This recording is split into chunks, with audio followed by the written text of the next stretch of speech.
Bonjour et bienvenue sur ma chaîne. On se retrouve aujourd'hui pour une nouvelle vidéo. Nous allons parler de zéro déchet.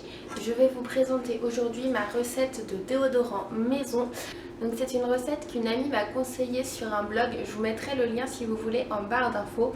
Et du coup moi je l'ai juste recopié sur mon petit carnet, enfin sur mon petit classeur pour l'avoir toujours à portée de main. Et du coup, sachant que moi pour les quantités, je vais doubler toutes les quantités que je vais vous donner. Donc pour faire mes 2 pots complets, sachant que ces 2 pots complets me font donc 1 an. Parce que du coup on en met une toute petite partie au niveau des aisselles, donc ça dure vraiment longtemps. Et en termes de budget, c'est vraiment rentable. J'ai fait mes petits calculs.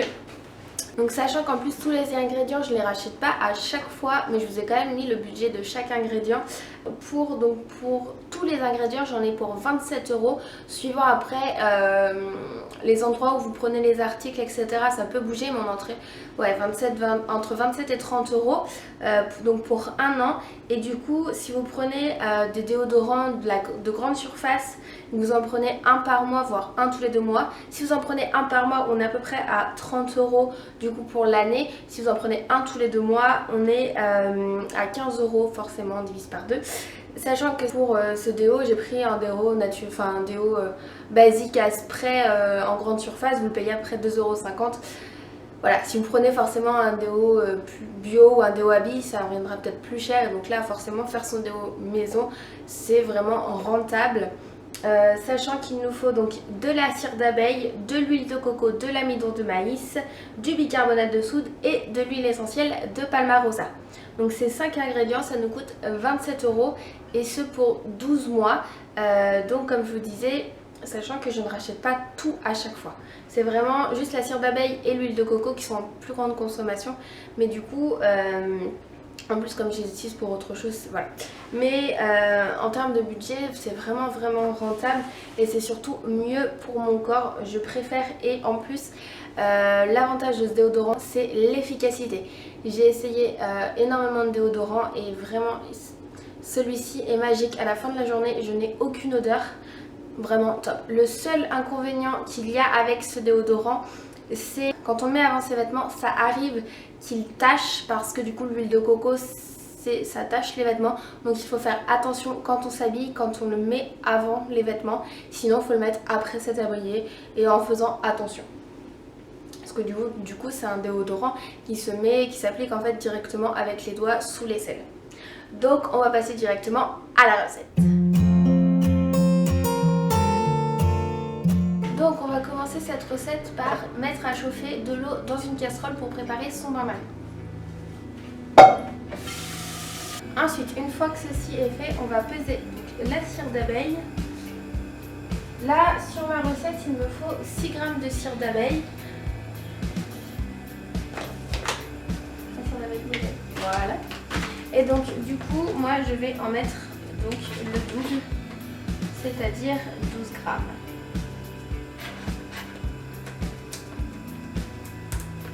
Donc sachant que dans les budgets que j'ai fait, la cire d'abeille, donc vous la trouvez là moi je l'ai sous 50 g en forme de paillettes, mais dans les budgets que j'ai fait, on est à 100 g pour 6,50 €.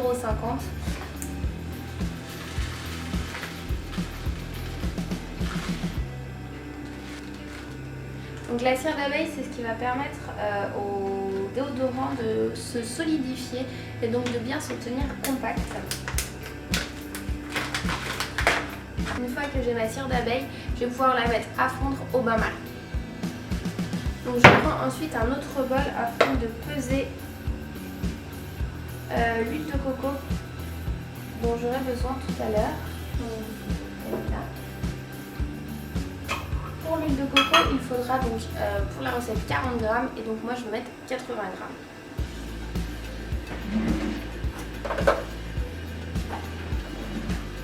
Donc l'huile de coco, j'ai pris une huile de coco solide qui du coup se liquéfie sous la chaleur.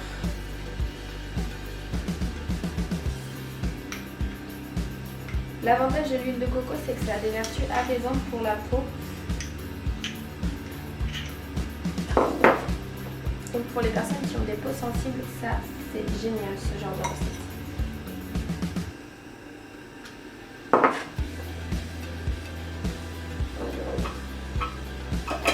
Donc parfait, j'ai mes 80 grammes. Sachant que l'huile de coco, on est à 225 mg pour 9,50 €. Ensuite, il nous faut 35 g de bicarbonate de soude, donc moi j'en mets 70.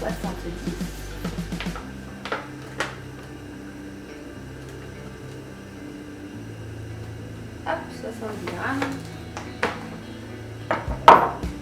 Et ensuite, il nous faut 15 g d'arrowroot, donc moi j'en mets 30 g. De toute façon, je vous mettrai la recette en barre d'infos pour ne pas vous perdre.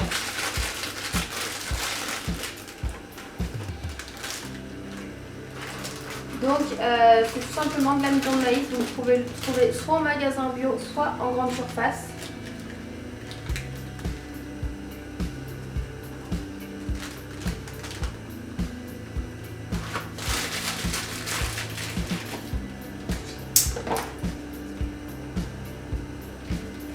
Je crois qu'il est temps de la changer. Et donc ensuite on va pouvoir aller voir ce qui se passe au niveau du bain-marie. Je me retrouve donc avec tous mes ingrédients, mon bain-marie et je vais pouvoir mettre à fondre ma cire d'abeille du coup.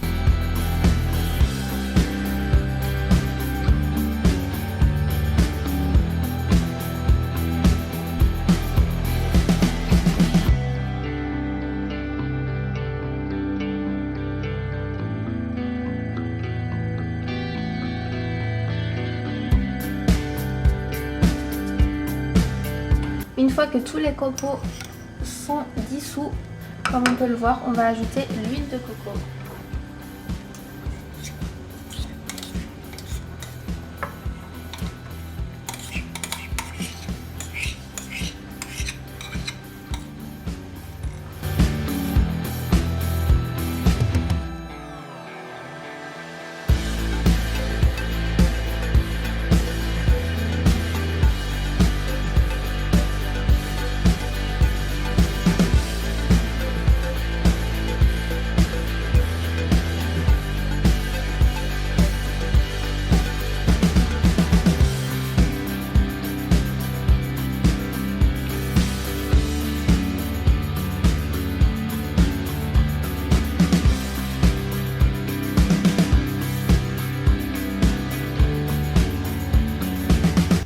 Une fois que le tout est bien mélangé et qu'il n'y a plus du tout de morceaux d'huile de coco, on va pouvoir retirer du feu et ajouter le reste des ingrédients.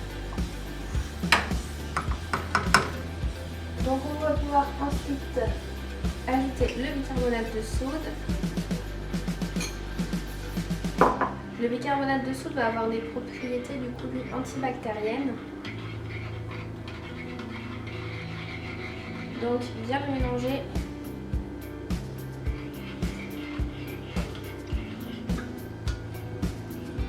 Je sais qu'il existe des petits fouets pour faire ces cosmétiques maison. Alors après moi, je n'ai pas forcément l'utilité, mais vous pouvez si vous voulez investir. Et ensuite on peut ajouter du coup l'amidon de maïs.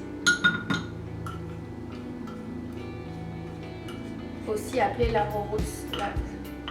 C'est à peu près la même chose, j'avais regardé du coup sur internet. Et l'amidon de maïs est plus facile à trouver que l'arrowroot, donc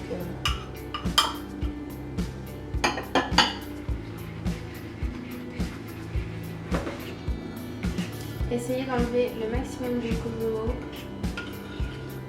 Vous voyez là mon amidon de maïs, comme ça fait longtemps que je l'ai. J'en ai pas racheté depuis que j'ai commencé à faire mes déos maison, c'est-à-dire il y a maintenant 2 ou 3 ans. Du coup avec l'humidité il fait des petits paquets et ça il faut éviter. Il faut en garder le moins possible. Ça va donner une texture un peu crémeuse, mais toujours liquide. Faut pas vous inquiéter, ça va se solidifier du coup avec les rendants. Plus il fait frais, plus c'est solide, et du coup plus il fait chaud, plus c'est liquide. C'est vraiment exactement comme l'huile de coco solide si vous connaissez. C'est-à-dire qu'en été ça peut devenir assez liquide et en hiver dur comme du béton. Et du coup ça se liquifie avec la chaleur de la peau, avec la friction, ça c'est pas mal. Et ensuite on va ajouter donc une vingtaine de gouttes d'huile essentielle de Palmarosa qui va avoir elle des propriétés antibactériennes.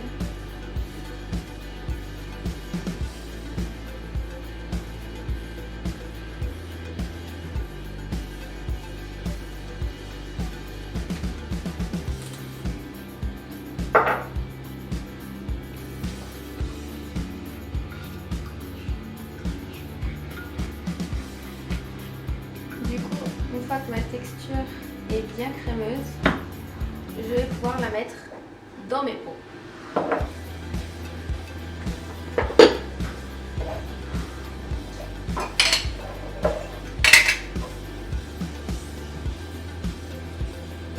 Donc à faire attention, le bol est très chaud. Peut-être prendre un torchon. Parce que, comme je disais, le bol est très chaud.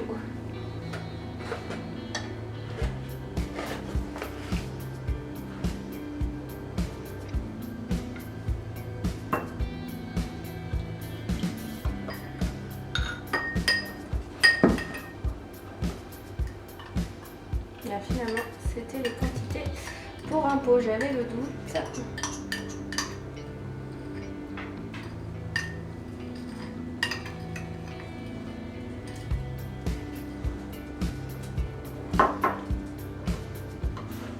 Et voilà, maintenant, vite.